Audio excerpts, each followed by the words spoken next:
Well, thanks for sticking around through the break, ladies and gentlemen, to see the exciting conclusion of game number 3 between Western and NYU. One apiece for each of these teams. NYU taking the first, Western resoundingly fighting back in the second. My name is Kyle Corvus Crow, joined at the desk today by Stephen Returned Johnson to be dropping all the knowledge bombs for 8.4 on you guys. Open your minds and receive that. What a game. Game number 3. We're ready to get into some action. Yeah, without a doubt. Top lane got absolutely demolished. Sprinkles needs to find out how to survive the laning phase because giving away that much gold, the 4-0-0 Singed in the top lane by that 10-minute mark. I think that was before 10 minutes. I think that was like 6 minutes. Yeah, he was quick. It's just not something that can happen. So NYU, if they can find some way to compensate for top lane while still playing fairly aggressively, fairly decently around the rest of the map, they have those moments, they have those that playmaking potential, but the vision game and the top lane really need some shoring up here. Very much the case, because that is just where they're hemorrhaging everything on the map. Both games, the advantage was steamrolled from the side of Western in the top half of the map. The bot side of NYU, very strong, very well played. I think they actually ended up with more dragons, even in the game they lost, than Western. So definitely have that on lock, but you need to just stop that bleeding. And I think it starts in picks and bans. Obviously, I don't think we're going to see the Singe come through again. I think that one is a must-ban priority. And, you know, the Jax as well is something you have to consider. Do you just stick to that Irelia ban? Actually, I believe that, Epic is outstanding Irelia player. But some of the other bans in there, you know, the Azir, do you care that much about Chimona? Because he was such a threat on Karma that, you know, how far into the pool do you try to dip? I think that really was not the issue. I think that the Malzahar into the Karma matchup was an issue. Now that you know we can't pull out the Karma, you got to go something a bit more aggressive in the lane, something that can hold its own. But I think it still has to be that top pool that you really focus on. If there's one or two picks that you're really afraid of Sprinkles going down to, use some bans up there. But overall, I don't think it's the bans that really New York have to be throwing around too much. That being said, we finally do have swap sides. NYU will be on the red side for this third and final match. They will have the counter pick. If they want to use that for Sprinkles, if they want to use that for Maleface, both of them probably could benefit from that. Well, everything else is still forming on up. That may actually change how bans go back and forth. As something permaban on red side, it may not be banned anymore. I know Galio was banned out every match. I want to see if any of those teams actually do want to bring over. And if Western are forced to ban that Galio, which, once again, is just a straight pick or ban at this point, it does show that maybe they're just not a team that actually goes through with that. Yeah, definitely going to change the dynamic up a little bit here and gives a little bit more purchasing power to NYU, especially with their last pick there. Definitely the ability to strike first in that pick and ban coming out from the side of Western here. They will have that, I would say, to their advantage here with a little bit of a gotcha pick if they did want to pull it out here, because that seemed to be what we saw with the Singed, right? No one saw that one coming. Singed is locked in. I'm like, okay, yeah, hey, Singed is going to be a fun champion. We're going to see what's happening in the top lane. And then all of a sudden it is the Singed story, a little bit of a tongue twister there, and friends. So he definitely rolled that one through. I don't know if they have another ace up their sleeve with that one, or if it's just going to be, hey, we saw the one trick and now it's all on NYU to adapt. So then we finally are going to get locked and loaded here into the pick bands for our third and final match of the set. And we'll have to see who actually does get thrown on around here. And I think we have to say, first thing we need to keep eyes on is going to be that top lane pool. And also, finally, Disconnector going down to the ADC position, so we don't have to change around the scoreboard finally this time. So all woos all the way around. I didn't know that the client update actually swaps the sidebar champion icon when you swap the one on the scoreboard. So that's actually a very heads up, intuitive change coming out of the spectator client that I, as a caster, am very glad for. So, Swain out of this one. Xayah banned as well. Tristana. Milala will have to play something new this time.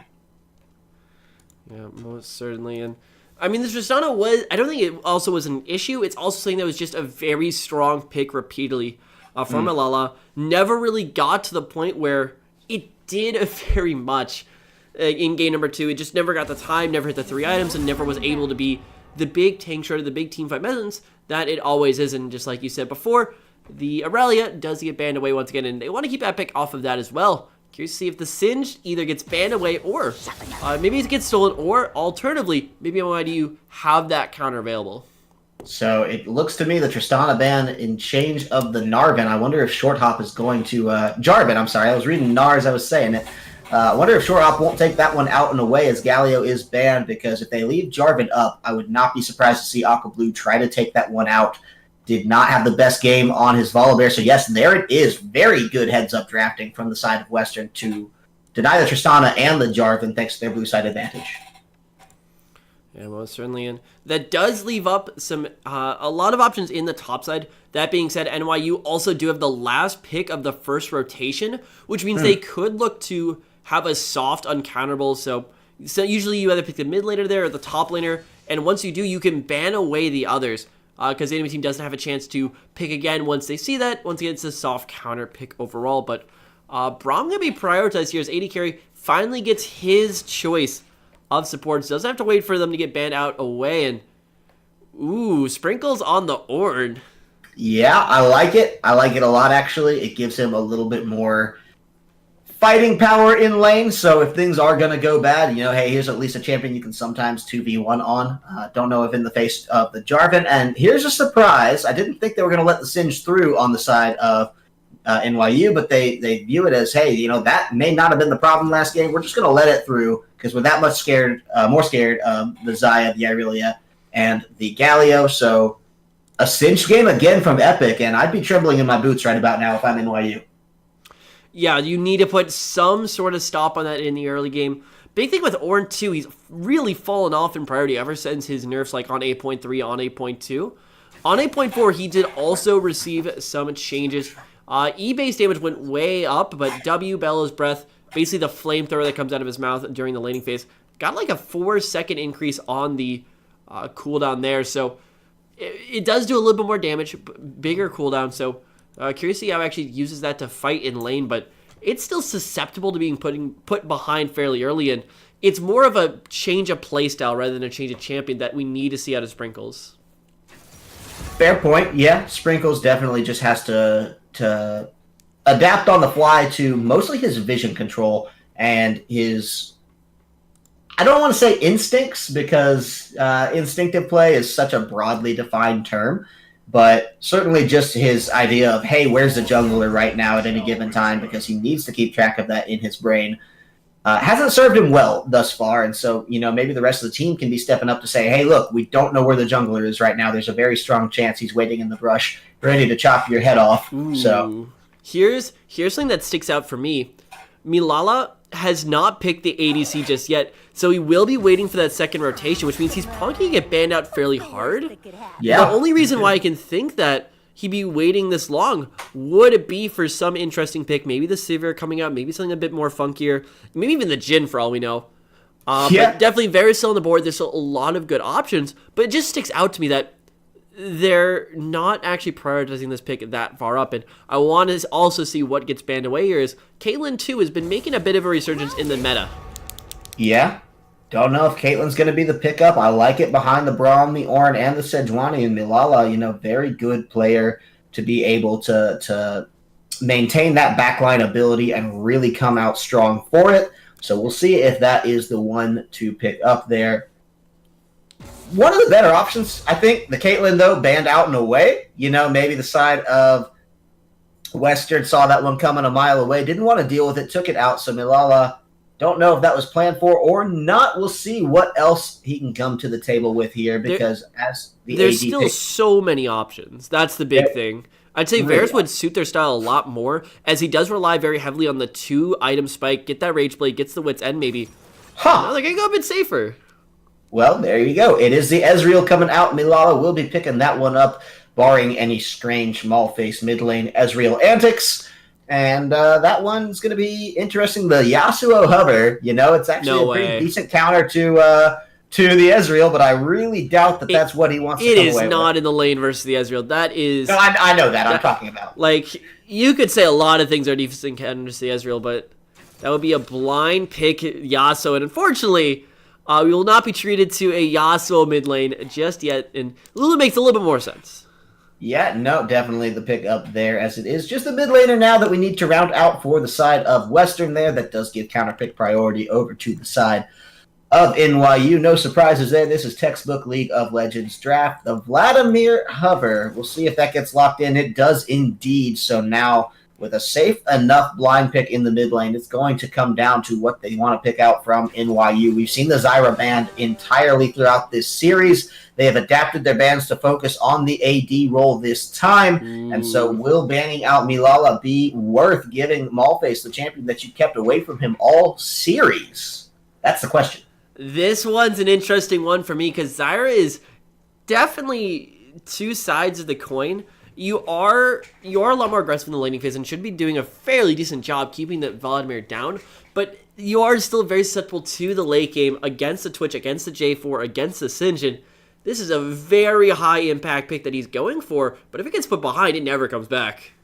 Yeah, very much the case. So they have to just be proactive, and that's here in the early game, right? Mm-hmm. And it requires an early game start to get rolling, and that's not something that we've necessarily seen the strongest point out of NYU. So all in all, they're placing a bet on a part of their strategy that's been lacking, and if they can pull it off, I see no reason why these guys cannot charge right on through to 6-0 in a hard-fought victory. But Western has the momentum from that last game, and they've got a pretty brutal draft behind them, so we'll see whether or not they turn on the heat. So I'm very curious how they actually play this one around. The big thing for me with NYU is that now they're going to have basically guaranteed mid pressure. Game number 1, it was kind of back and forth. Game number 2 was hard victory for the side of Western with the Karma into the Malzahar, but now Zyra into Vladimir. I mean, Vladimir does have some wave clear, but there should just be so much more poke coming out of Zyra, especially once you get that last chapter. Just keep that lane on going. Like, best thing I can compare it to is kind of the Ziggs as well. I mean, sure, it doesn't have that much tower taking potential, but just take that away and give more right onto his team fight and give onto his poke potential. And NYU, they are setting up for, once again, another great set of team fights. Hold up a second here. Let's just let me make sure I'm not missing anything. AD Carry has the Sejuani with the Smite this time. He's playing jungle. Wait. That means Aqua Blue will be the support, so it's just a 2-man swap. It's not anything absolutely crazy top to bottom. But I think that evaded me. I was expecting the trade to come through and wasn't looking at the summoners. But yeah, AD Carry is going to be moving to the jungle this time on that Sejuani. I don't know if that's just because of the pick, because they said, hey, Sejuani's on the table. Let's take it out and away. Okay, but that means, AD Carry would be the better one to play it. Aqua Blue, can you just stick on Braum and, have that one? Yeah, it's going to be a different NYU. Oh, yeah, for sure.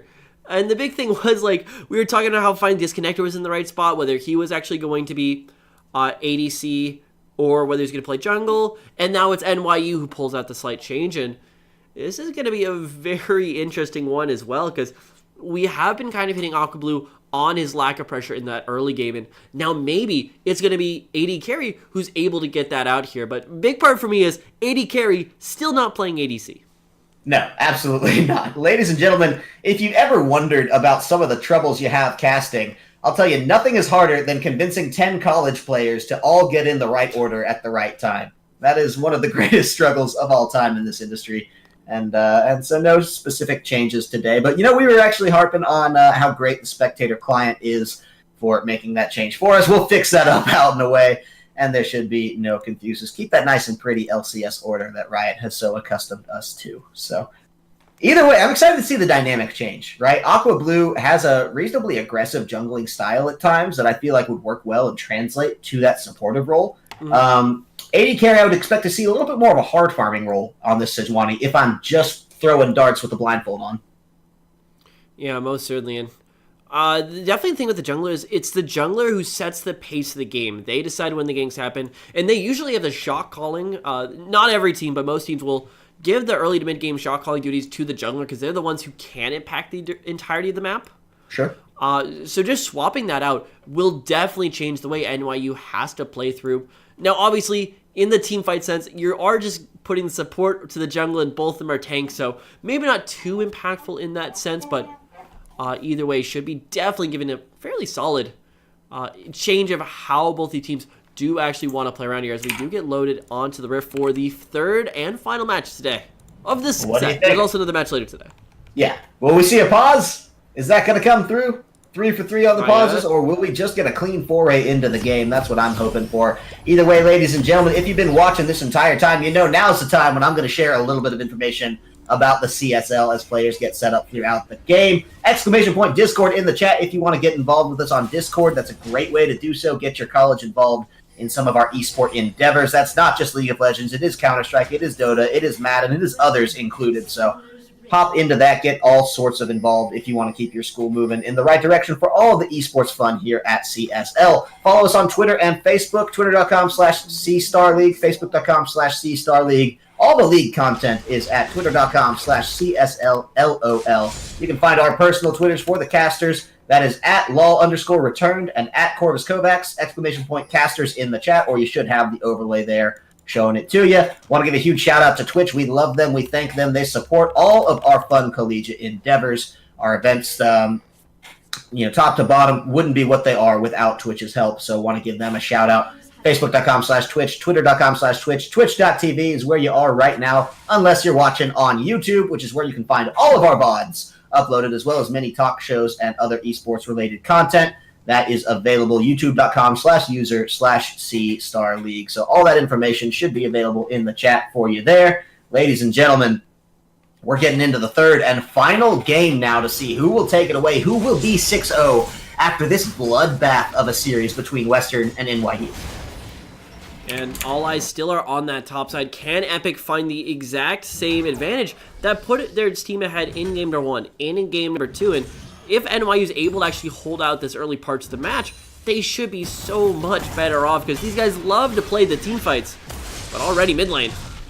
Yeah, no, definitely wanting to find it. Look, Maulface on that Zyra, they need to set him back early, and the level 2 from Short Hop was the way to try to do it, but all in all, actually getting out without a summoner burned is excellent for Maulface. He's going to feel great about that one. Now, Short Hop and Chimona didn't burn anything themselves to get through there, but either way, not going to be the end of the world for these guys as they feel like, it's pretty much just a short return for Short Hop. Going to be interested to see how he plays, not on his jacks anymore, right? So that same style of aggression may not work the same way for these delayed attempts at, really sneaking through the gank that he was able to make happen. The J4 just wants to go much more aggressive much earlier. The big reason why J4 was like the number 1 jungler for patches 8.1, 8.2, 8.3 was because not only does he have great ganks, he has great damage while still having a level 2 gank, but here comes this could be bad for Epic.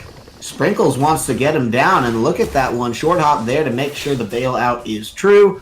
And actually, AD Carry going to be fine to just run through lane, give away his position, let everyone know he was there. Probably walking over the vision anyway, or was on a collision course with Short Hop. So, top to bottom, not the end of the world. Possibly some damage coming out in the bot lane as Aqua Blue and Milala are on the run here. Disconnector playing this Twitch in lane much better than we saw any of his previous games. Certainly that also does link up with how Ezreal works in the laning phase. He's not the strongest laner in the world, especially going with the Kleptomancy build. But the big thing that does also come across is it's very skill reliant. It's whether or not you can hit those Qs, because if you can consecutively knock those Qs down, especially also once you get the tier on the first back, it becomes a very manageable lane. But if you're not really coming up with any of those, things get a lot harder a lot quickly. Very much the case, and so it is a matter of execution coming down, and both of these teams have a strong mechanical ability, a high ceiling for their own play there. And that's what you like to see, but when it comes to just who has the more clear-cut advantage there, can definitely make or break the tide of a lane. It's what we saw Epic and Short Hop have in their initial top lane endeavors. I like that Sprinkles is playing with a little bit more respect on this one. I gotta say, he's got a CS lead as well, but he's not trying to beat the face in of Epic. He's just getting his advantage, returning to equilibrium, and he's going to be happy calling that a day.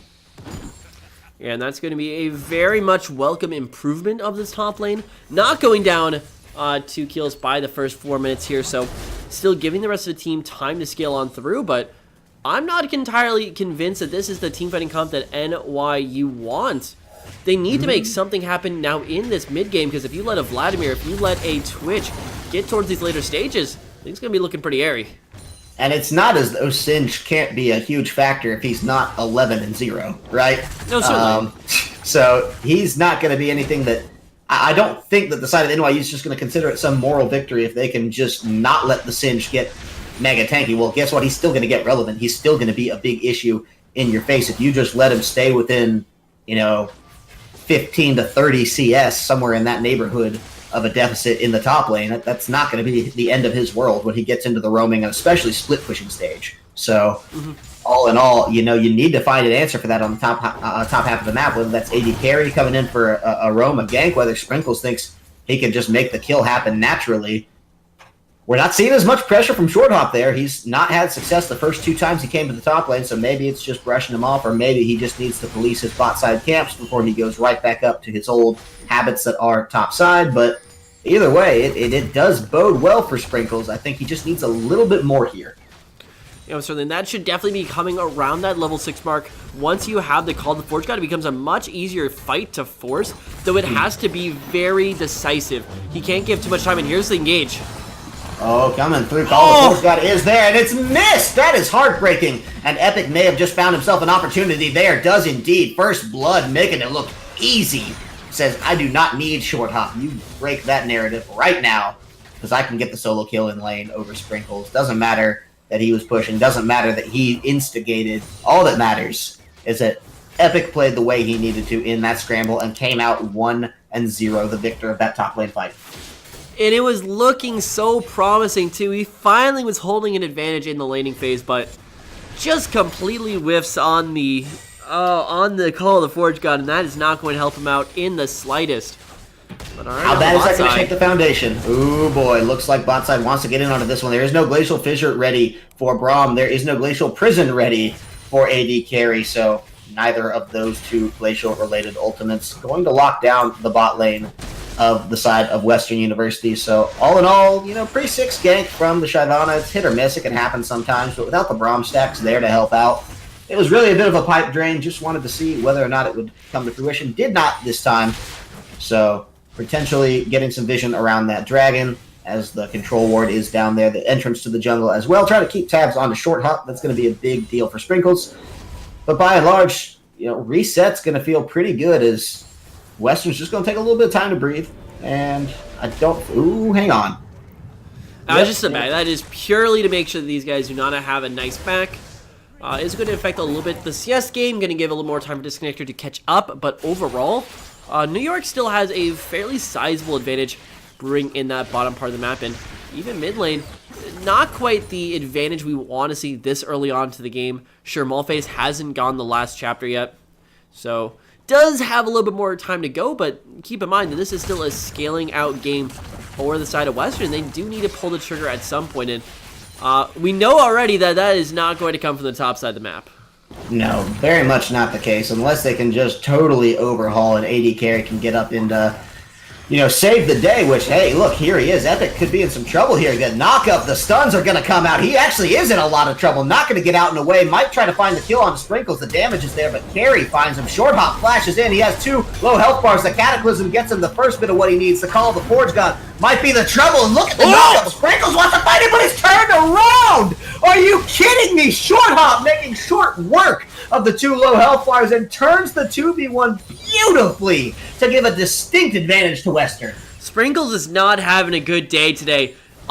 He finally lands the ultimate, but he also hesitated on like 2 auto attacks right there. I'm not even sure if he landed those, if he would have had enough damage to finish on through, but a great follow through with Short Hop. Turns the 1 kill into 2 in his favor, and I mean, J4 is one of those champions that can get so hard rolling if you give him the resources to, and 2 kills in the early game, that's going to be feeling pretty darn good.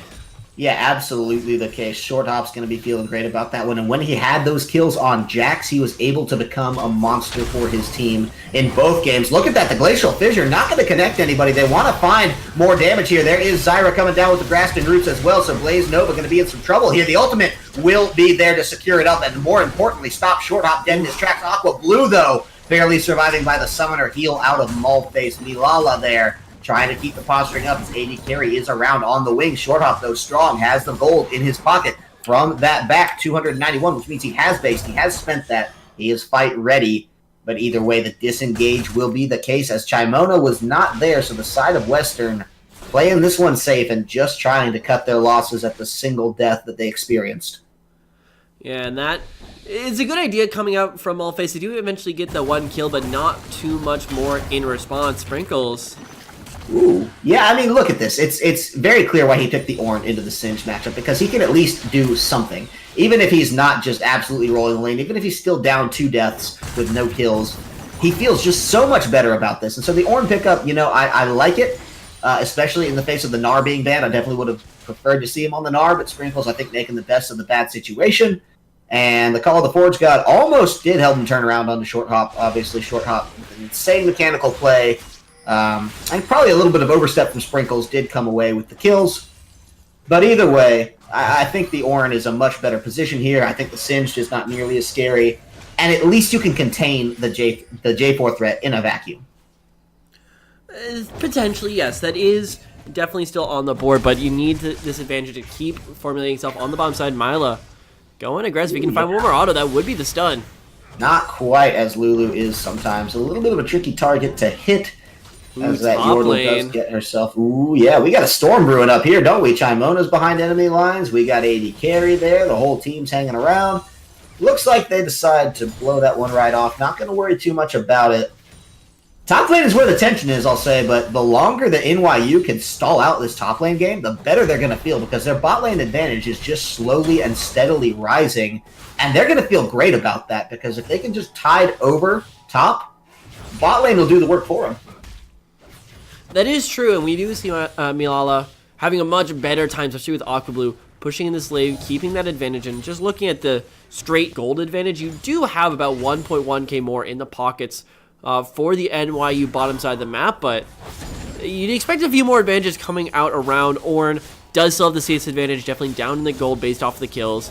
Jungle does still have a disadvantage going for the side of NYU, and even mid lane, where you really want to see Mallface take over that side of the map, isn't quite going that way. But the big part for me has to be, neither team has really solidified one of these objectives. While both of them theoretically do have the potential to, it's still up to NYU to make that first move, and if they can start knocking over some towers here, they will cement themselves in a fairly good spot for the mid to late mid game. Still waiting for the spikes coming out of Ezreal, waiting for a few spikes coming out of Mallface, while still having a good front line and especially a lot of engage options. So NYU, they're set up for success. They just need to get there. Yeah, absolutely the case. Well, an Ocean Drake going to be a nice step in that direction. Cloud Drake is next on the docket. So the passive Drakes are the ones that are being plucked out of the RNG this time around. I don't think NYU is going to be too upset with that, though. An Ocean Drake is great under any set of circumstances. So is a Sedge Gank, unless you turn it off. But look at that, the Glacial Fissure and the Glacial Prison, both whipping. Not going to be the Glacial Torment that they wanted to pull on through this time around. So all in all, going to be pretty well backed off. Sprinkles may not have the same amount of luck, as he is just getting his face pretty hard shoved by Epic here. He does now have the CS advantage, which has to feel pretty good. And as he's building those MR items, feeling like he's in a position where he's not in too much danger. I will say danger follows Short Hop wherever he goes, and so this guy is causing quite the amount of problems in the bot lane. As the trades are coming through mid lane, actually might want to try to find this. Chimona Flash ignited in for that, but Mallface with the Summoner heal is out A-okay. Didn't even need to flash. Yeah, very aggressive there on the mid lane. Does get caught up by the root, and might even not be done just yet. Ooh, no, look at that. They're trying to find the back line. Even between his own towers, he's not safe, but still manages to walk away from this one in one piece. We'll see if that's the case, because Epic and Short Hop both want to find this guy, but AD Carry is there to make sure he's out in one piece. Got to be careful for yourself down here, AD Carry. There are 3 very angry members of the enemy team very much around, and look at that Short Hop showing that he wants to get in grounded as Epic is here. There's the knock up, there's the health bar down, and the dunk secures it. Call of the Forge God. A little bit wasted on the line of this one, as the bot lane is now the skirmish to watch. Nice stun, nice damage. Milala finds Nova. Disconnector's in some trouble as well. Not going to live through this one a bit. Double kill in an isolated amount of circumstances. That's just in a vacuum. That's purely in the bot lane.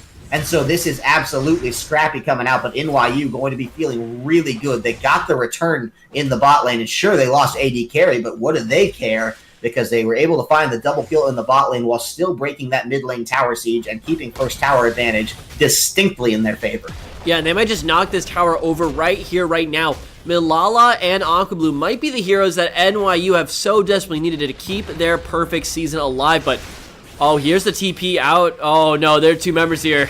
This is going to be dangerous. How can you get out of this one, Milala? The answer is probably that you don't. Ian back toward the minion wave, just trying to get the kill on a short hop. Look at that toss! Are you kidding me? Beautifully executed.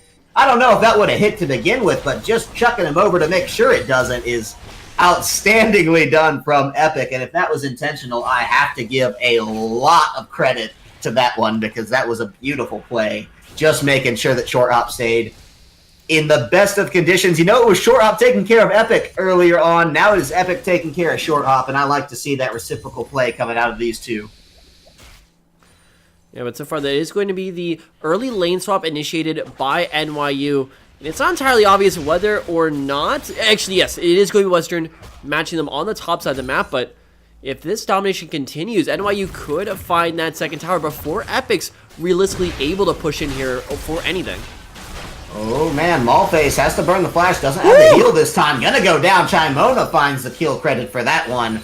And Disconnector, an instrumental part in taking that one out and away. Just caught unaware of the amount of players that he had in his face at this time. Aquablue now gonna find 3 with the Glacial Fissure, but look at that, he is so caught out. He's not getting out of that one A-okay. And Disconnector finding a crucial kill. He has the pickaxe, he has the zeal, but now with a little bit of change in his pocket, we'll see what he can turn that one into, because Twitch is very much a champion that needs to get to a couple items to feel like the potent threat that he is. So, a couple of small mistakes here that are going to cost NYU dearly.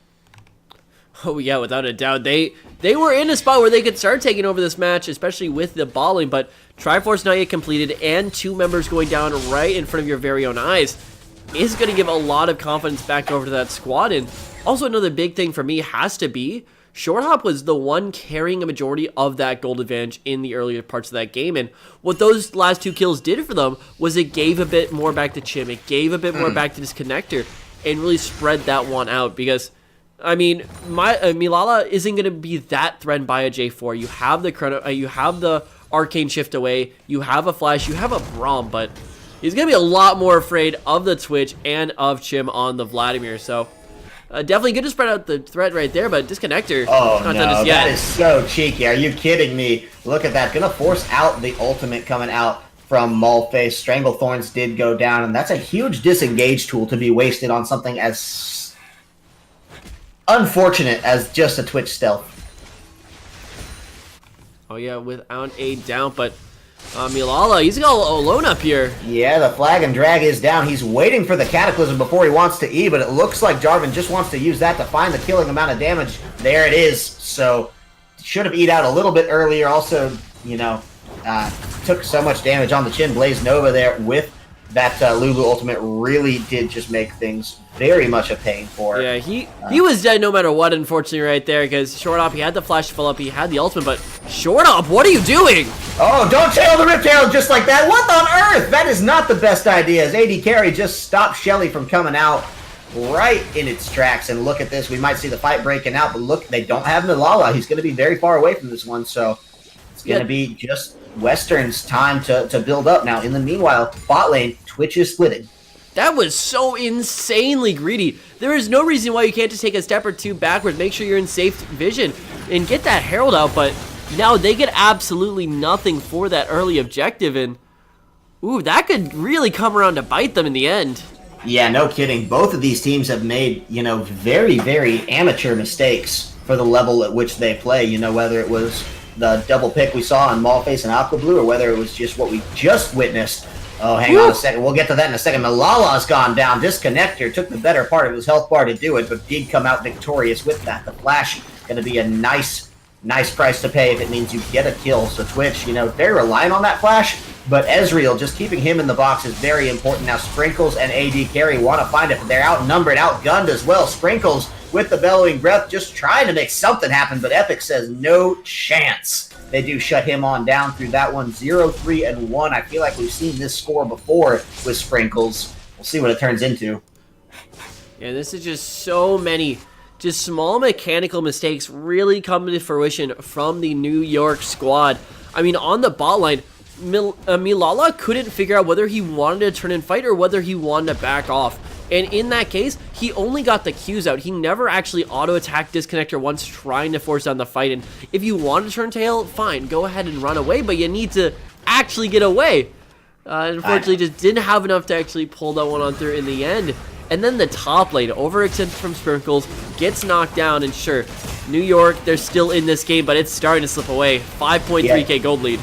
You know, Milala, he really does need to start playing like he is the ticket to victory in this one, because he is just making very dumb mistakes, eating back into the Dragon Pit, maybe one of them, as he does have to flash out of that one. There is the call of the Forge God. Aqua Blue's gone down, and it's AD Carry trying to get out over the wall. Nice kill picked up. Disconnector going to go down, so Sprinkles may be in some trouble, but the rest of his team might want to help salvage this one out. It is actually Blaze Nova killing AD Carry on the back. Maulface getting dunked out to boot, and then Milala going back deeper into enemy territory for a kill. The Blast Cone might buy him some time, but I don't think he's getting out of this one alive. The back, very risky, and look, you just got to pick up some CS here, because you know that you're not getting out. Not against Short Hop. It's not going to happen. Sorry about that one, Milala. You got your kills, but now you paid the price. The score is 14-6. The gold is 38k to 32. It's a 6k deficit for NYU, and Milala getting some nice kills, but you cannot be that disrespectful of your own life. You have to survive to save your objectives.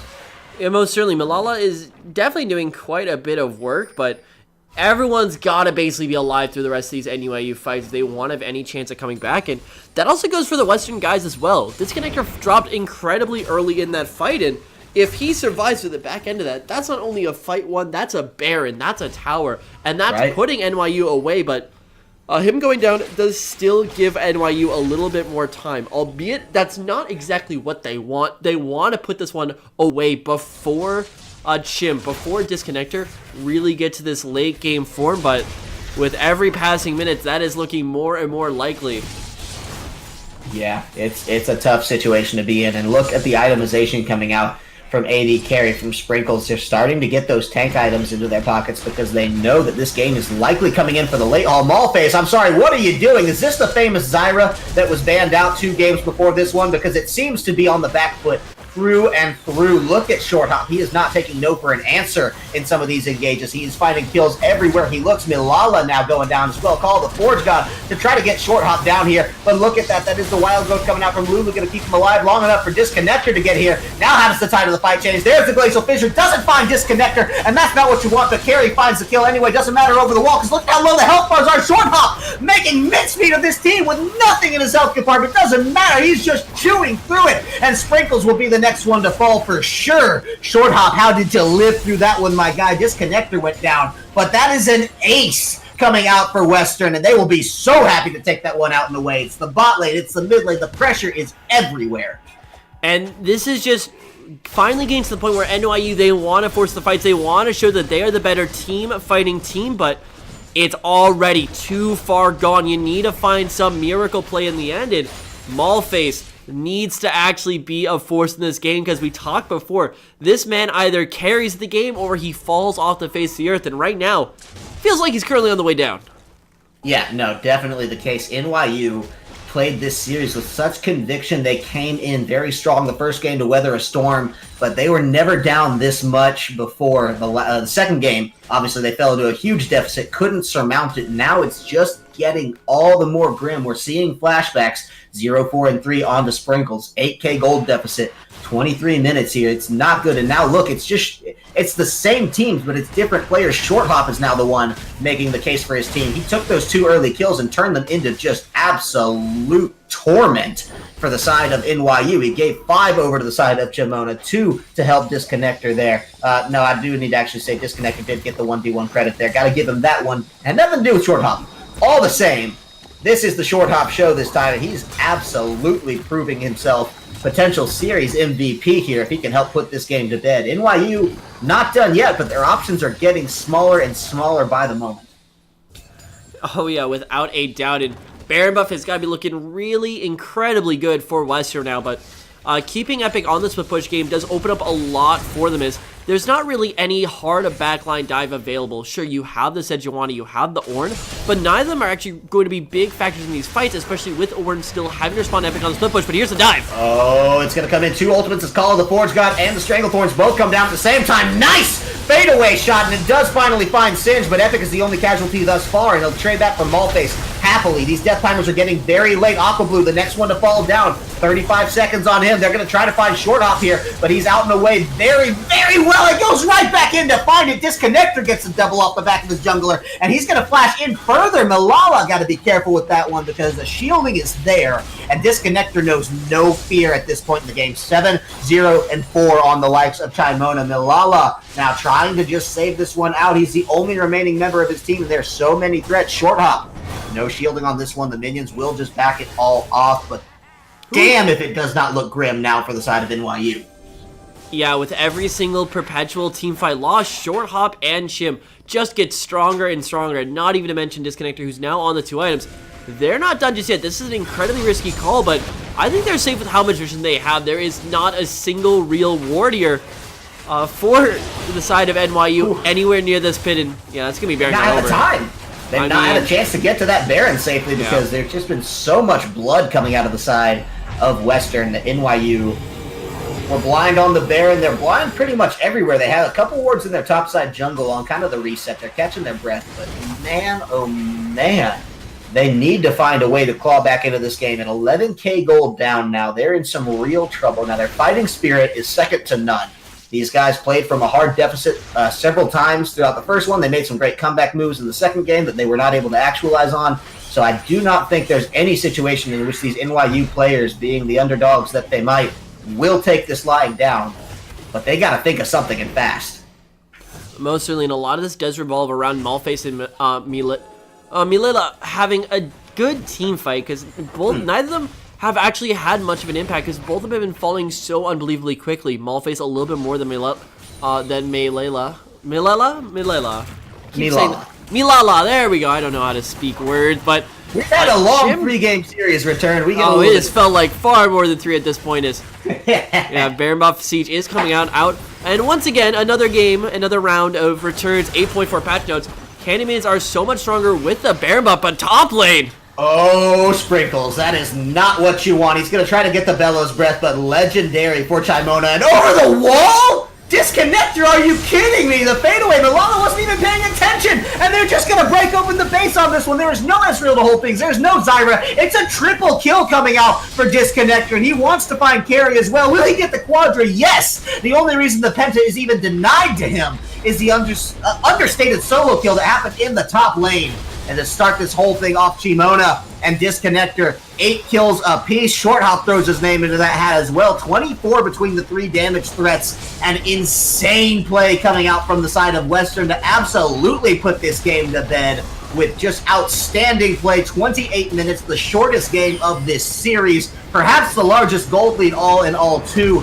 Insane amount of play. 28 to 8, 58k to 42. That's 16k separating these teams. That is insane return. Yeah, not quite as much as last game, but still quite a bit in the end. And I mean, right now, Western have shown that time after time, they can make the early game plays. They can find these advantages and they can put them right back in the ground. I mean, we will see both of these teams in those conference playoffs come just next week and the weeks following, but I mean, if you're New York, at least you got your work cut out for you, especially that top side.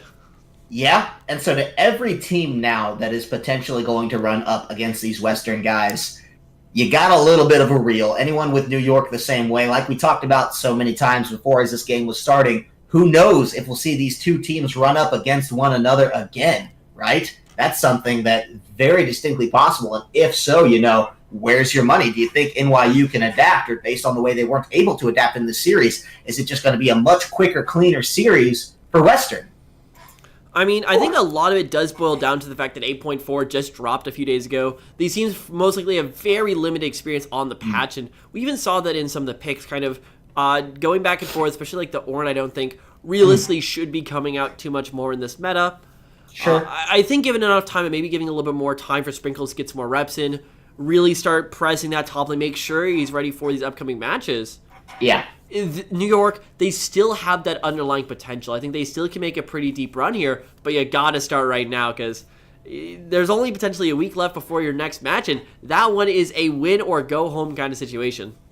Well, thankfully, the way they played it out, they have made themselves through. 5-1 is still a good enough score to get you there, ladies and gentlemen. So NYU down but not out, and this can be the kind of thing that they could learn from, come back a much stronger team. That is, of course, the hallmark of any good League of Legends team is the ability to learn from your mistakes, adapt on the fly, and come out stronger the next time around. So they may be able to do it, but we have to give a hard GG congratulations to the guys over in Western for coming back in the series, down 1-0, winning the next 2 games in style.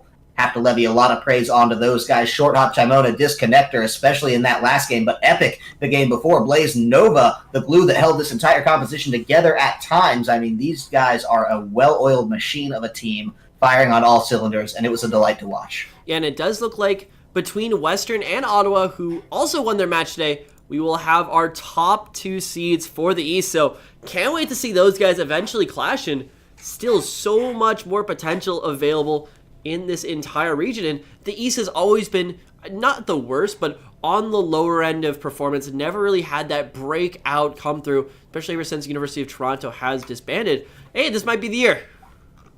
Well, ladies and gentlemen, we hope you enjoyed the show today. If you have any feedback for CSL, the casters, find any of us on Twitter. Best way to reach us, casters at LOL Returned, at Corvus Kovacs. It should be in the lovely little boxes below our floating heads here. For C Star League, that is twitter.com/C Star League or CSL LOL for all the league-specific content. Let us know how we did today, how we can do better in the future. Always down to talk with some of the fans, get a little bit of the feedback, and learn how to better put on a show for you guys in the future. Want to give a huge shout-out to Twitch. Want to say watch all of our VODs on YouTube if you haven't already, youtube.com/user/C Star League. That's going to do it for us, barring any closing thoughts out of you, Return.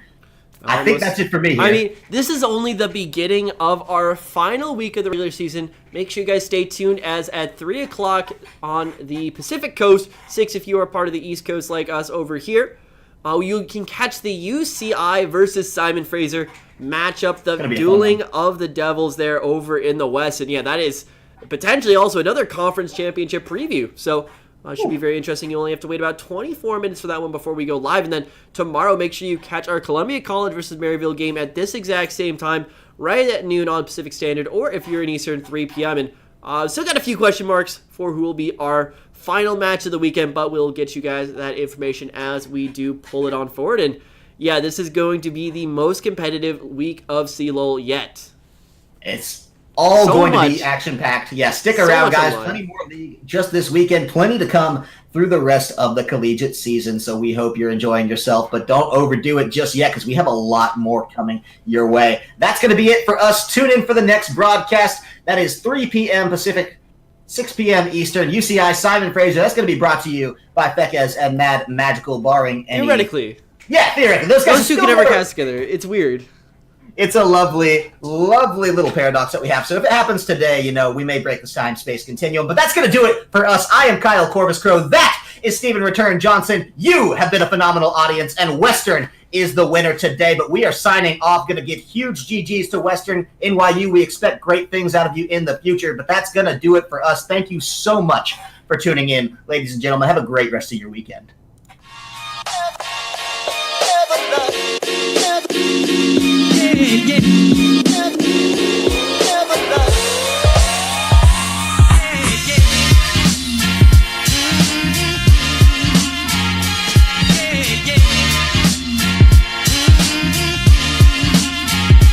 Once again.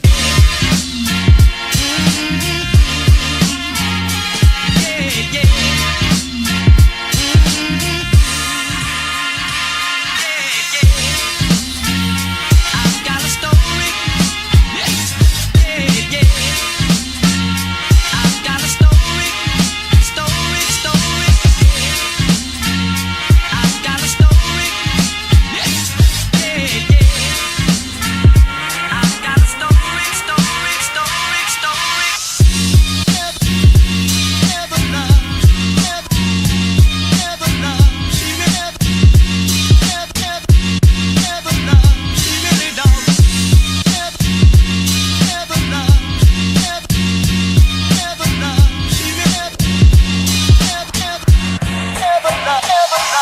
again.